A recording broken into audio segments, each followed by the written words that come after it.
Есента ми напомня, че всичко има своя ритъм.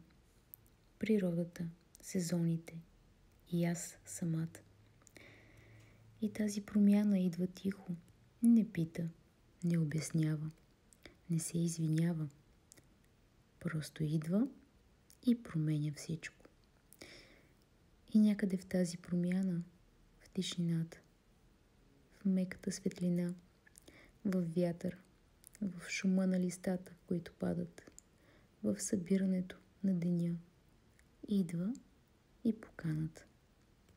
Покана и ти да се отпуснеш. И да пуснеш това, което е излишно. Да пуснеш това, което носиш от дълго време.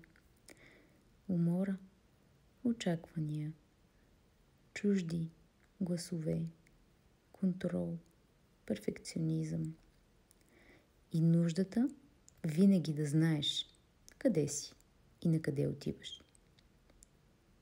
Идва покана да поемеш дъх, да си позволиш да бъдеш без план, без роля, без трябва. Да рисуваш без мисъл какъв ще е крайният резултат, просто да се насладиш на процеса. Да слушаш с любопитство, да се наслаждаваш на момента, на заедност, без да търсиш смисъл в думите. Да бъдеш, да си ти по най-истинския начин, без нуждата да се доказваш. Да чуеш себе си отвътре, тихо, ясно и спокойно, целият уют, който носиш. Прегърни този сезон, позволи си промяна, позволи си да пуснеш.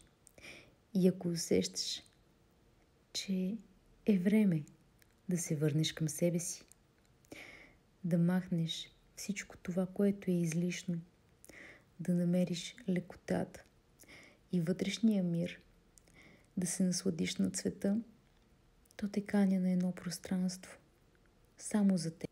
Пространство за ново начало.